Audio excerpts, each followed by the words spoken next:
পাটবোঝাই লরিতে আগুন ধরে গিয়ে তীব্র চাঞ্চল্যের সৃষ্টি হলো নদিয়ার নবদ্বীপে। ঘটনাটি ঘটেছে বুধবার বিকেলে নবদ্বীপ পৌরসভার 11 নম্বর ওয়ার্ডের শ্রীবাস অঙ্গন ঘাট এলাকায়। স্থানীয় সূত্রে জানা গেছে, এই দিন বিকেলে শ্রীবাস অঙ্গন ঘাট সংলগ্ন একটি পাট গোডাউনে একটি লরি কলকাতার উদ্দেশ্যে রওনা দেওয়ার আগে গাড়িতে পাট বোঝাই করে। এরপর গাড়িটি গোডাউন থেকে বেরোনোর সময় কোনোভাবে রাস্তার ওপরে থাকা বৈদ্যুতিক তারের সংস্পর্শে চলে আসলে গাড়ি বোঝাই পাটে আগুন ধরে যায়, যার ফলে তীব্র আতঙ্কের সৃষ্টি হয় এলাকা জুড়ে। এলাকাবাসীরা একজোট হয়ে জল ঢেলে প্রাথমিকভাবে আগুন নিয়ন্ত্রণ করার চেষ্টা করেন। পাশাপাশি খবর দেওয়া হয় দমকলে। খবর পেয়ে দমকল বাহিনীর একটি ইঞ্জিন প্রথমে ঘটনাস্থলে এসে পৌঁছায়, পরে আরেকটি ইঞ্জিন নিয়ে আসা হয়। এলাকাবাসী ও দমকলের সহযোগিতায় আগুন নিয়ন্ত্রণে আসে। খবর পেয়ে ঘটনাস্থলে ছুটে আসেন নবদ্বীপ পৌরসভার পৌরপিতা বিমান কৃষ্ণ সাহা। গাড়ি বোঝাই পাটে আগুন ধরে যাওয়ায় ঘটনায় প্রায় 84 বেল পাট পুড়ে নষ্ট হয়ে যায় বলে স্থানীয় সূত্রে খবর। আনুমানিক 7 থেকে 8 লক্ষ টাকার ক্ষয়ক্ষতি হয়েছে বলে জানা গেছে। বৈদ্যুতিক শর্ট সার্কিট থেকে পাট বোঝাই লরিতে আগুন ধরে যায় বলে দমকলের প্রাথমিক অনুমান। করলে পরে 1 ঘন্টা পরে আসবে, এলাকা তো পুরো ছাই হয়ে যাবে। সেটাই হয়েছে। এই গাড়িটা সে 10 মানে এই মাত্র এইটা আপনার নানান পথ দেখাতে পারেন। আমি পথ আপনার কাছে চাই না, আমি চাই আপনাদের অ্যারাইভালটা জাস্ট যখনই নক হবে তখনই হবে। 8 ঘন্টা পরে অ্যারাইভাল হয়েছে। না না, 8 ঘন্টা পরে হয়েছে। আমার কাছে চলে আসছে, আমাদের কাজ করছিল। এইবার আরেকটা গাড়ি এখান থেকে ড্রাইভার গিয়ে গাড়িটা এনেছে। এইটা আমার কাছে এই ব্যাখ্যাটা দিতে পারেন। এলাকাটা বাঁচত না আপনাদের অবহেলার জন্য। কোনো অবহেলা আমাদের হয় যথেষ্ট অবহেলা হচ্ছে।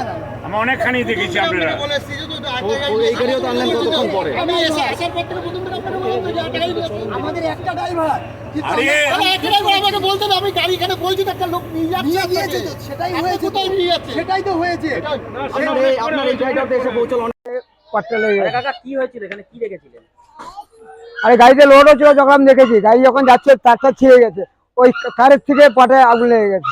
পাটের গাড়িতে আগুন লেগেছে? হ্যাঁ, এই পুরো এই কারেন্ট তার থেকে। হ্যাঁ, এই কারেন্টের তার থেকে। এখানে কি প্রায় গাড়ি লোড হয়? ওই জন্য আগুন লাগাছে। চলো। আপনার নাম কি কাকা? হ্যাঁ,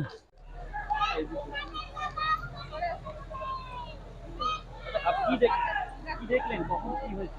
যখন আমি আমার বাড়ি এই সামনেটাই বাড়ি আমি এখানে এসে দাঁড়ালাম, 2-4 জনের সাথে কথা বলছি টোটোর মধ্যে দাঁড়িয়ে। আমার টোটো ছিল এখানটা দাঁড়িয়ে, এখানে দাঁড়িয়ে কথা বলছিলাম। দিয়ে ওই গাড়ির ক্লিনার খালাসিটা, ঠিক আছে, এখানে একটা টোটো নিয়ে পেছনে ঠেলতে ঠেলতে আসলো। এসে আমি দাঁড়িয়ে রয়েছি ওখানে, আর টোটোটা সাইড করবে, ওদিক থেকে আসলো গাড়িটা, ঠিক আছে, ওপর থেকে ভাবতে বলছে তারটা ছিঁড়ে গেছে, আগুন লেগে গেছে। আমরা আবার এদিকটা আসলাম, এসে দেখি হ্যাঁ ওপরে আগুন, ঠিক আছে। আর ড্রাইভারটাকে হট করে বললো গাড়িটা তাড়াতাড়ি বের করে নিয়ে আসুন ওদিক থেকে বের করে নিয়ে আসলো, নিয়ে ওদিকটায় গেল। যে তখন তো আর কিছু করার ছিল না, এমনি ও দাও দাও করে। এই ঘন্টা দেড়েক আগে, 1.5 ঘন্টা হবে, ঘন্টা দেড়েক আগে। দিয়ে তারপরে সব দমকল আসতে একটু দেরি হলো। 1 ঘন্টার উপরে এখান থেকে দমকল লাগে?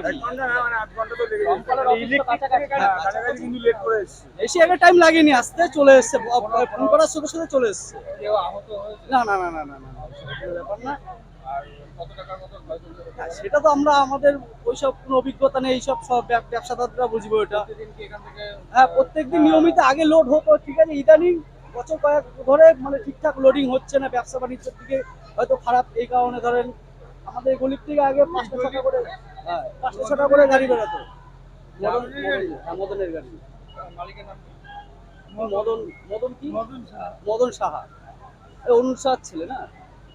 তারপর দমকলকে খবর দেওয়ার আগে কি স্থানীয় যারা মানুষ যারা আমরা তো যে সব। আপনার নাম কি? আমার নাম চন্দন রাজবংশী।